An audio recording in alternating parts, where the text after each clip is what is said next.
इस सेंटेंस को बनाने के लिए हम वर्ब की फोर्थ फॉर्म इस्तेमाल करेंगे और हेल्पिंग वर्ब हैड बीन इस्तेमाल करेंगे। तो सबसे पहले वीडियो को लाइक करें, कमेंट करें और शेयर करें और वीडियो एंड तक देखें। अस्सलाम वालेकुम गाइस कैसे हो? उम्मीद करते हैं सब खैरियत से होंगे। दोस्तों आज हम अपनी वीडियो बना रहे हैं पास्ट परफेक्ट कंटिन्यूस सेंटेंस के ऊपर। We had made use our last video the past continuous sentence. इस सेंटेंस की जो हमने आपको तरीकेकार आप लोगों को सिखाए थे, surely you must have taught. तो हम आज अपनी इस वीडियो के ऊपर बात करेंगे और जो हमने पिछली वीडियो कराई थी उसका हम तकरीबन आपको बताएंगे कि इसमें और उसमें क्या फर्क है। दोस्तों पास्ट परफेक्ट कंटिन्यूस सेंटेंस की जो खासियत है उसमें हम बताएंगे कि माजी के अंदर कोई भी काम किसी भी वक्त मुकर्रर से शुरू हुआ हो, किसी भी मुकर्रर मुद्दत से शुरू हुआ हो या वक्त से शुरू हुआ हो और वो माजी में जारी रहा था, उसे पास्ट परफेक्ट कंटिन्यूस सेंटेंस कहते हैं। एक सेंटेंस है पास्ट के अंदर पास्ट कंटिन्यू, वो एक सिंपल टेंस होता है। जैसे एग्जाम्पल हम देते हैं, अमजद काम कर रहा था, उसमें सिर्फ काम करने का पता कि वो काम कर रहा था, ये नहीं पता वो कब से काम कर रहा था। इस सेंटेंस में हमें पता लग जाएगा कि वो कब से काम कर रहा था। ये फर्क है इस सेंटेंस के अंदर। So first we will tell you about the helping verb. Helping verb जैसे हमने अपनी पिछली वीडियो में कराई थी प्रेजेंट परफेक्ट कंटिन्यूस सेंटेंस के अंदर, उसकी जो हेल्पिंग वर्ब थी हैव बीन, हैज बीन। तो इस सेंटेंस के अंदर भी हम आपको हेल्पिंग वर्ब के बारे में बताएंगे कि हेल्पिंग वर्ब इस सेंटेंस के अंदर क्या है। We will use the helping verb in this sentence had been. तो हैड बीन इस टेंस के अंदर हम इस्तेमाल करके बताएंगे आपको कैसे इस्तेमाल करते हैं। Now we will tell you about verb. इस सेंटेंस में वर्ब की जो है फोर्थ फॉर्म इस्तेमाल होती है। ये फोर्थ फॉर्म वर्ब की फर्स्ट फॉर्म के आगे आईएनजी लगाने से ये फोर्थ फॉर्म बन जाती है, जैसे कि हम आपको पहले भी आपको बताते हैं। वर्ब की फर्स्ट फॉर्म के बाद सेकंड फॉर्म होती है, फिर उसके बाद थर्ड फॉर्म होती है। इस सेंटेंस में हम वर्ब की फोर्थ फॉर्म इस्तेमाल करते हैं। वी आल्सो कॉल इट इंग फॉर्म, कि ये आईएनजी वाली फॉर्म है।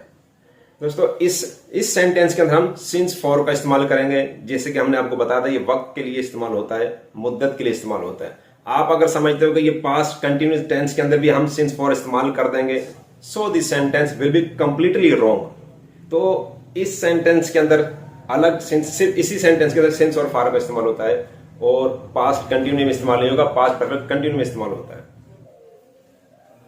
दोस्तों बोर्ड के ऊपर हमने 3 सेंटेंस लिखे हुए हैं और जैसे कि हम पहले भी लिखते हैं, और ये एक समझाने में बहुत एक आसान तरीका है कि जो जिसको नहीं आते हैं, जिसको ट्रांसलेशन करना नहीं आती, वो आसानी से उसको हम समझा देंगे। उसका इंटेरोगेटिव एक सिंपल टेंस भी बना देंगे, interrogative, negative, interrogative and negative sentence में हम इसको बनाना आपको सिखाएंगे। एक तो ये तरीका आपको पता लग जाएगा, दूसरा इसमें सिंस फॉर को जैसे कि हमने पहले इस्तेमाल किया था अपनी पिछली वीडियो में, तो इसमें भी आपको पता लग जाएगा। सबसे पहले हम इसका एक सिंपल टेंस बनाएंगे जो हमने लिख रखा है, हमने ब्लैंक दिया हुआ है, इसके अंदर हमको इसकी हेल्पिंग वर्ब यूज करनी है।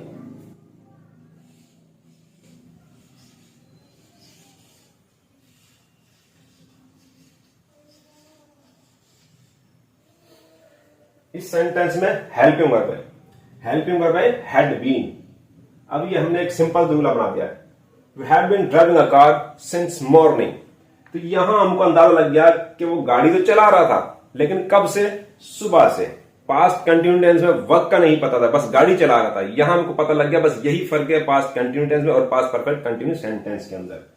We had been driving a car since morning. इस सेंटेंस का हम नेगेटिव बनाते हैं और नेगेटिव बनाने का तरीका वही है जैसा कि हमने पहले बताया था।